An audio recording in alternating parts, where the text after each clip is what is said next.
So what we're going to be showing you guys today is a few different things. We're going to show you concepts that are known as extreme fast charging. Basically, we want to charge your electric vehicles really quickly. We'll show you that in-motion wireless charging, charging your vehicle while it drives.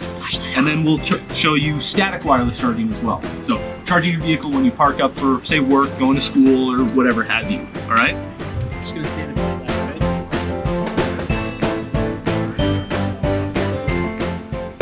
Aspire, the group that we're under right now, right, has many universities that partner with us. And one of those universities that's also really good at wireless power transfer is in Auckland, New Zealand. I'm Connor. I'm an electrical engineer. I'm Noah. I'm a mechanical engineer.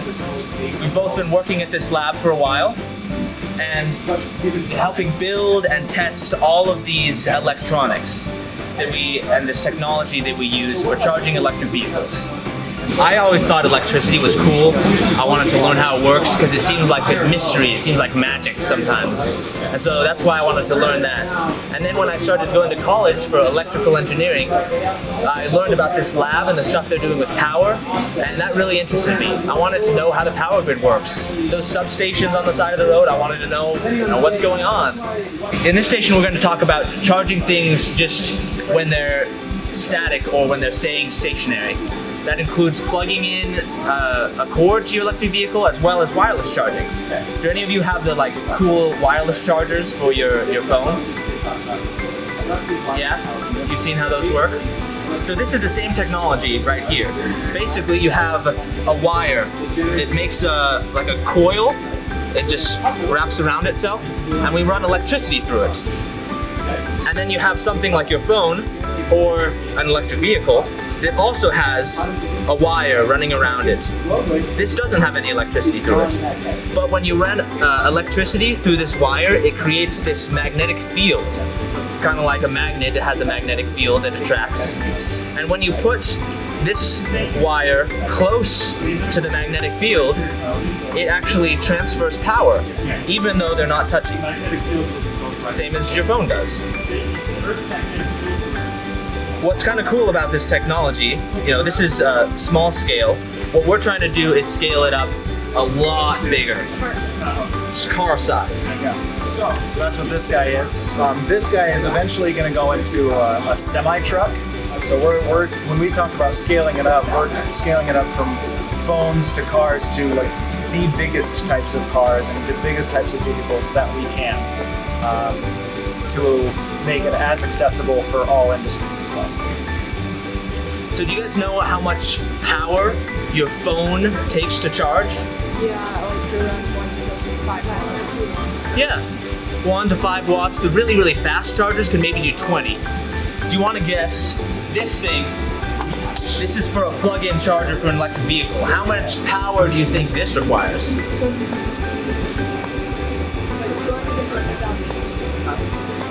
That's pretty close actually. A little less for this one. This one's 18,000. But what we're doing is we're taking a lot of small chargers and we're putting them with a bunch of chargers in this giant case. So this case is going to be a huge plug-in charger. You want to guess how much this power? How much power is this one? Not quite that much, but we're getting there. 850,000 watts. So that's a lot of power. And what we're hoping to do is reduce the time it takes to charge an electric vehicle. A lot of people, they don't want to buy electric vehicles because it takes maybe 30 minutes to charge, 20 minutes, right? When you can fill up gas in a few seconds, or a few minutes, I guess. Yeah, these chargers, we're trying to reduce it down to, for the small vehicles, 10 minutes to even 5 minutes for an electric vehicle. So the chargers outside, the ones just right there, can go up to 350,000. The ones in your home that someone would have in their garage is only 7,000 watts. So the ones in your home, if you have an electric vehicle, you plug that in, and that's why it takes almost the whole night to charge, because it's not a lot of power. It's slowly charging it. But what we're trying to build is things that charge a lot faster. so that, you know, at the gas station you can fill up a car in a few minutes. We're hoping to get down to like 10 minutes with some of like the normal Tesla electric vehicles or the smaller cars, and up to 30 minutes for like a semi. What are some pros and cons of extreme fast charging? Ooh, good question. So when we charge things really fast, it requires a lot of current and a lot of power. That means things are going to get really hot. If you know, like a computer, when it's running for a long time, it starts to get hot. Yeah. When you're transferring so much power, that's a lot of heat that's being generated and being lost. Yeah. And so we need to find ways to cool it down so it doesn't overheat and blow up, basically.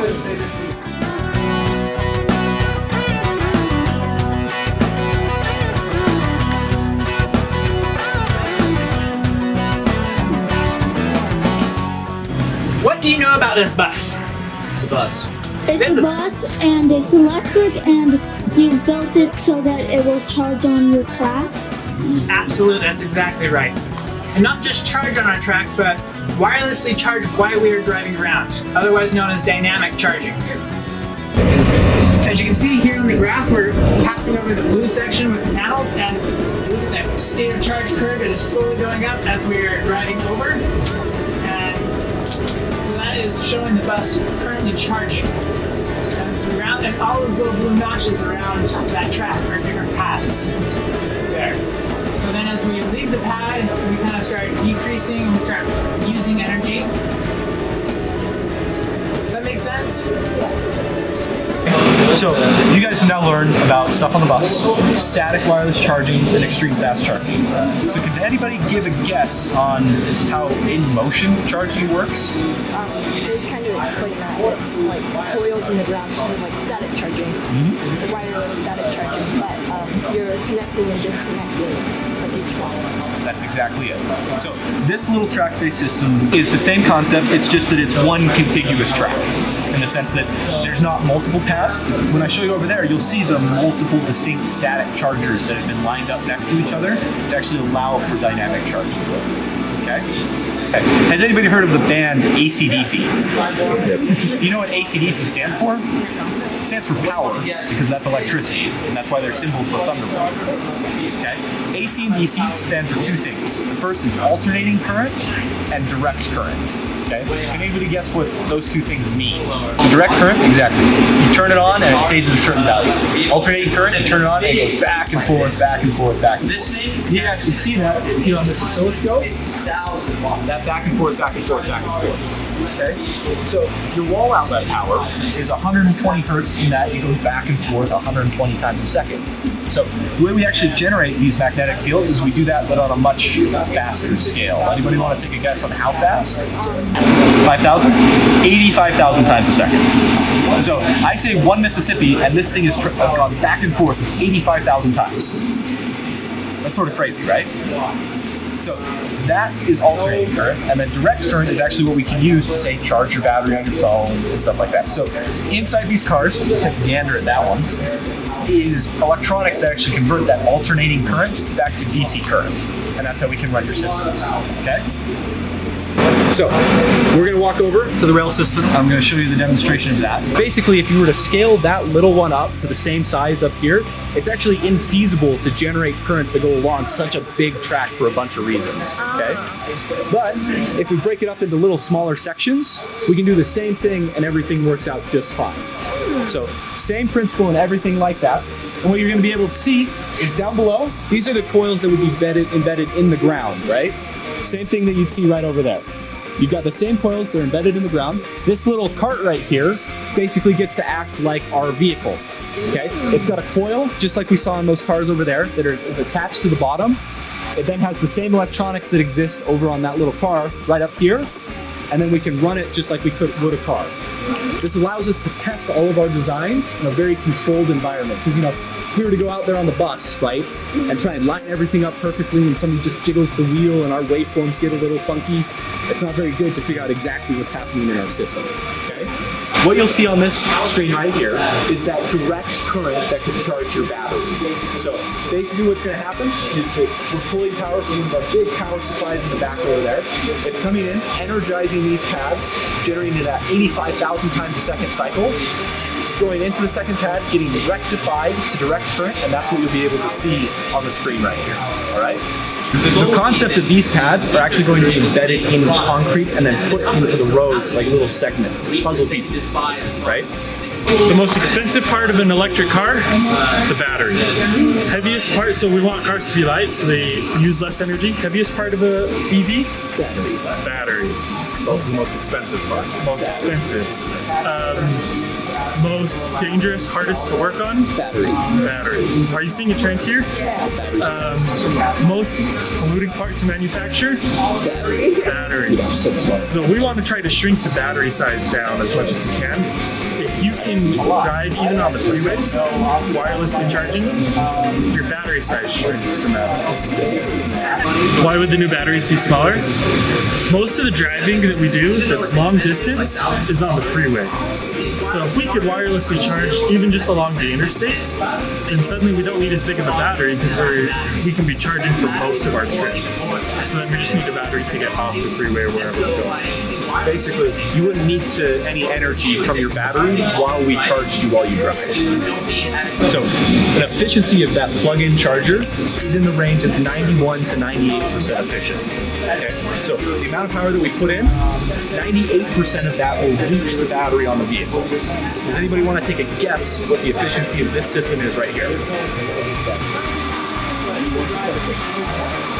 So we are almost exactly the same efficiency as plugging in your car to a wall.